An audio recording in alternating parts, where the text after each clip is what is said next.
Hello viewer, शिक्षक साथियों नमस्कार। आपके अपने YouTube channel DS Mishra official में एक नए वीडियो सेशन में आपका पुनः हार्दिक स्वागत है। देखिए, अभी का वीडियो जो मैं आपके लिए लेकर के आया हूं वह संबंधित होगा जो बिहार लोक सेवा आयोग द्वारा जो बिहार में 40,247 हेड टीचर की वैकेंसी आई है, जिसका फॉर्म फिलअप शुरू हो चुका है। जो 11 मार्च से लेकर के 2 अप्रैल तक इसका फॉर्म भरा जाना है। उसके संबंध में आज का वीडियो होगा कि फॉर्म को कैसे भरना है, अंतिम सबमिशन तक स्टेप बाय स्टेप हमको आज के वीडियो में देखना है कि कैसे हम लोग को फॉर्म को भरना है, डॉक्यूमेंट क्या क्या अपलोड करना है, कैसे कहाँ अपलोड करना है और क्या क्या सावधानी इसमें रखनी है ताकि फॉर्म भरने में किसी प्रकार की गलती नहीं हो। तो आज के वीडियो में हम लोग फॉर्म भरने का स्टेप बाय स्टेप एक एक करके पूरी तरह कंप्लीट जानकारी देखने वाले हैं। तो वीडियो में अंत तक बने रहिएगा और यदि हमारे चैनल डीएस मिश्रा ऑफिशियल को अब तक सब्सक्राइब नहीं किया है तो चैनल को सब्सक्राइब करके बेल आइकन को प्रेस कर लेंगे ताकि आगे भी शिक्षा एवं शिक्षक जगत से जुड़ी हुई कोई भी लेटेस्ट अपडेट आए उसकी सूचना सबसे पहले आप तक पहुंच सके।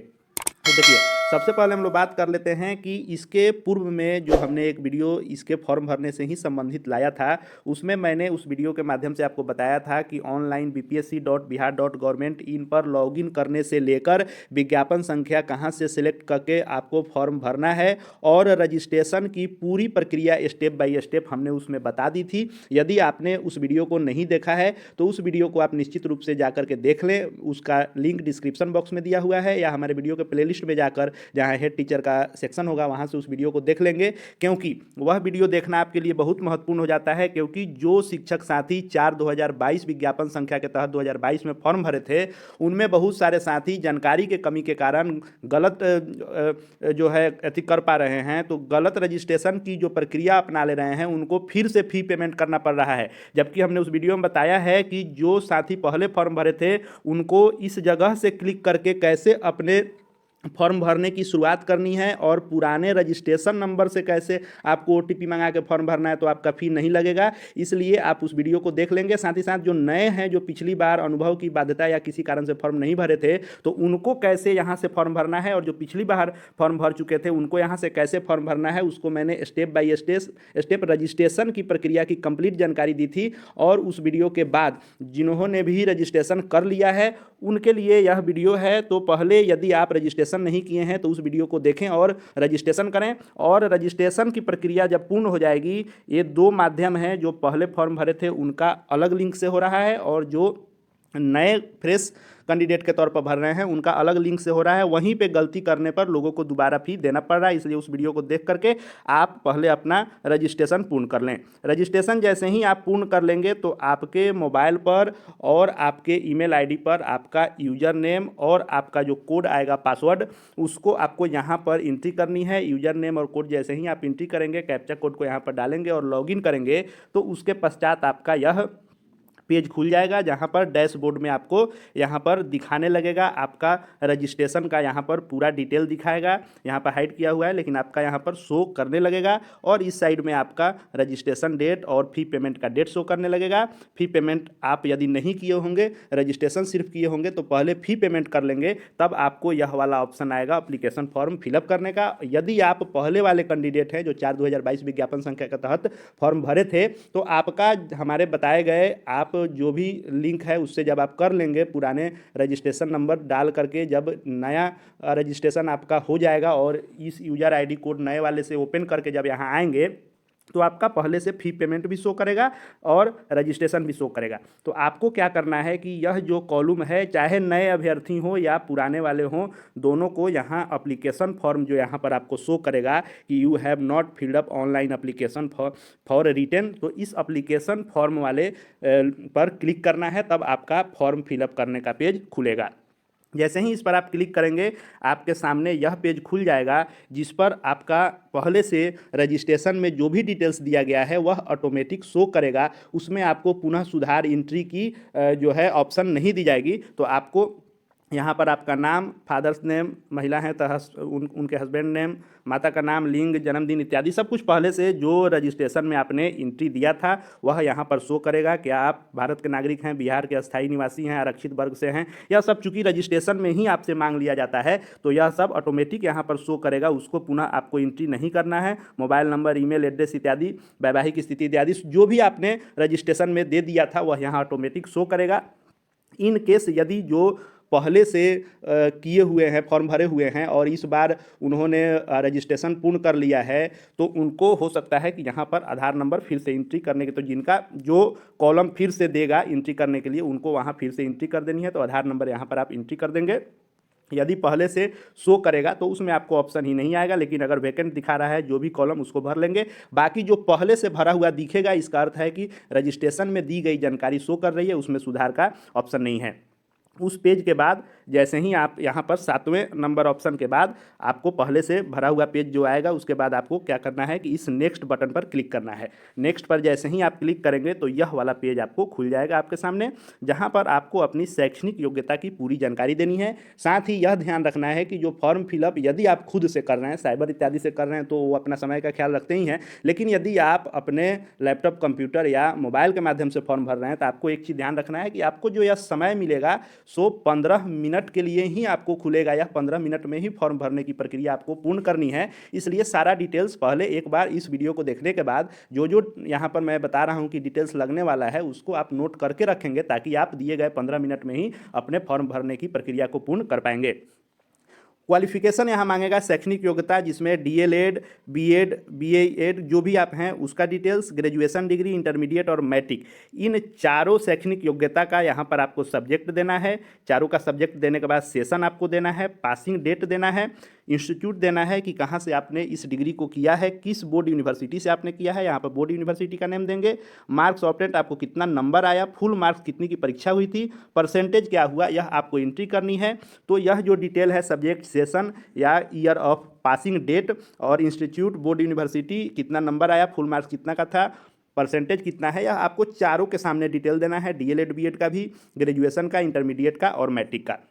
उसके बाद ऑप्शन आएगा आपको यहाँ पर कि having qualified teacher eligibility test, यानी जो 2012 के बाद के बहाल शिक्षक हैं उन्होंने टीईटी पास किया है, जो 2012 के पहले के बहाल हैं वे दक्षता पर इफिशियंसी टेस्ट पर हैं। तो यही पूछ रहा है कि आपने यदि 2012 के बाद के हैं तो टीईटी या पहले के हैं तो दक्षता पास हैं, तो आपको यस में क्लिक करना है, क्योंकि यह योग्यता होगी तो ही तो फॉर्म भरना है। तो दक्षता या पात्रता यानी टीईटी या दक्षता कोई भी आपके पास है तो यस में टिक करना है।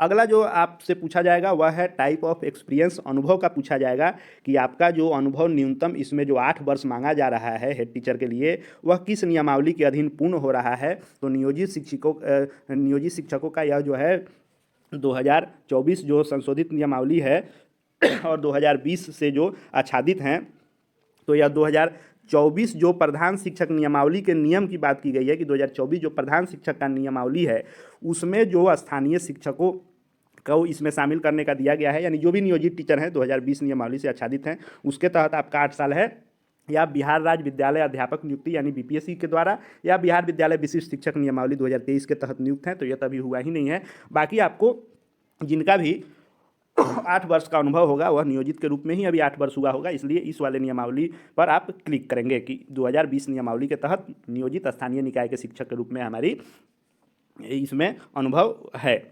उसके बाद वर्क एक्सपीरियंस जब यहाँ मांग रहा है तो यहाँ आपको जैसे अधिक कॉलम इसलिए दिया गया है कि जैसे आपने कुछ दिन नियोजित के रूप में किया हो और उसके बाद बीपीएससी के थ्रू आप बहाल हो गए हों और एक के काउंटिंग से नहीं होकर दोनों मिलाकर आपका 8 वर्ष का अनुभव हो रहा हो, तो आपको अलग अलग इसमें डिटेल देनी होगी। और यदि आप अभी तक नियोजित में ही हैं, आपके पास लगातार कंटिन्यू एक ही नियोजन इकाई के तहत और एक ही आपके विद्यालय के तहत आपका 8 वर्ष है, तो आपको यहाँ पर अपना पोस्ट लिखना है। पोस्ट का सेंस कि आप किस संवर्ग के रूप में बहाल हैं, नेम ऑफ द डिपार्टमेंट, आपको वर्क का जो है फ्रॉम और टू दिया है, यानी कब से कब तक आप काम किए हैं, तो फ्रॉम में दे देंगे जिस दिन आपका नियोजन हुआ था, जिस दिन आपकी बहाली हुई थी स्कूल में, आपने जिस दिन योगदान किया वह डेट यहाँ पर दे देंगे। टू में जिस दिन फॉर्म भर रहे हैं उस दिन तक का आप दे देंगे। यहाँ पर आपको कितना दिन हो रहा है और टोटल कुल जो है यहाँ पर ये अपने ऐड करके लिख देगा। यदि आपके पास दोनों बहाली मिलाने के बाद अनुभव आपका हो रहा है तो एक में नियोजित के रूप में जो है उसका यहाँ पर आप अपना विवरण देंगे, 2 में फिर बीपीएससी के तहत जो आपका है उसका यहाँ पर आप विवरण दे देंगे। उसके बाद यहाँ जो ऑप्शन आएगा वह करेंट वर्किंग प्लेस का आएगा, यानी लास्ट में आप अभी कहाँ पर काम कर रहे हैं, तो स्टेट राज्य बिहार ही आएगा। और डिस्ट्रिक्ट जिस जिले में आप काम कर रहे हैं, एक चीज़ ध्यान रखेंगे कि यह जिला चॉइस नहीं है, यह आप जहाँ काम कर रहे हैं वह जिला मांगा जा रहा है यहाँ, नहीं कि आपका पोस्टिंग चॉइस जिला का ऑप्शन इसमें जो 3 जिला आता है जैसा कि बीपीएससी ट्री में आता था वह इसमें नहीं आ रहा है। यह आपका वर्किंग प्लेस का स्टेट और डिस्ट्रिक्ट है कि आप अंतिम में किस स्कूल में है, वह स्कूल किस डिस्ट्रिक्ट में है, उसका यह ऑप्शन मांग रहा है कि जिला कौन सा है जहाँ पर आप अभी काम कर रहे हैं। फिर इस पेज पर जब पूरा आप डिटेल दे देंगे अपना तो नेक्स्ट कर लेंगे, और नेक्स्ट पर जैसे ही क्लिक करेंगे तो आपके सामने यह पेज खुलेगा। इसमें उम्मीदवार का पहचान चिन्ह मांगा जाएगा, अपना पहचान चिन्ह यहाँ पर देंगे, अन्य कोई सूचना नहीं है तो नहीं देंगे। परीक्षा शुल्क का विवरण आपके सामने शो करने लगेगा जो आपने फी पेमेंट किया है। उसके बाद आप आएंगे तो यहाँ पर आपको फ़ोटो क्लिक करना है वेबकैम से, यानी आपको ऑनलाइन ही फ़ोटो कैमरा जैसे ही आप फॉर्म भरने के लिए इस वेबसाइट को जैसे ही खोल के अपना यूज़र आईडी और कोड एंट्री करते हैं और यह पेज खुलता है फॉर्म भरने वाला, तो उसी समय आपको यस करना होता है। कैमरा ओपन करने का ऑप्शन आता है, उसको आप ओपन कर लिए हैं तो यहाँ पर आपका फ़ोटो आएगा। ध्यान रखना है कि बैकग्राउंड या तो उजला हो या हल्के रंग का हो और चेहरा साफ दिखता हो, लाइट में आपको फ़ोटो यहाँ पर कैप्चर कर देना है। या तो आप अपने से फॉर्म भर रहे हैं तो फ्रंट कैमरा ऑन होना चाहिए, या आप जब साइबर से भरेंगे तो अपना फ़ोटो आपका ले लेगा। जैसे ही आपका फ़ोटो यहाँ सही ढंग से दिखने लगे, क्लिक टू कैप्चर इमेज यहाँ पर करना है। वह फ़ोटो जैसे ही यहाँ आप कैप्चर के लिए क्लिक करेंगे वह फ़ोटो यहाँ पर शो करने लगेगा, और आपको देख लेना है कि फ़ोटो सही आया है तो यहाँ पर क्लिक अपलोड इमेज पर अपलोडिंग इसको कर देना है। उसके बाद इंग्लिश सिग्नेचर यहाँ पर अपलोड करना है, हिंदी सिग्नेचर यहाँ पर अपलोड करना है। इसको जैसे ही आप खोलेंगे यहाँ पर आपको ऑप्शन आएगा, ब्राउज करके आपको यहाँ इंग्लिश और हिंदी सिग्नेचर अपलोड कर देना है। ध्यान रखना है कि हिंदी और अंग्रेजी जो सिग्नेचर होगा वह 15 KB से अधिक नहीं होना चाहिए और JPG फॉर्मेट में ही होना चाहिए। वह आप पहले से अगर अपने से भरना है तो बनाकर रखेंगे।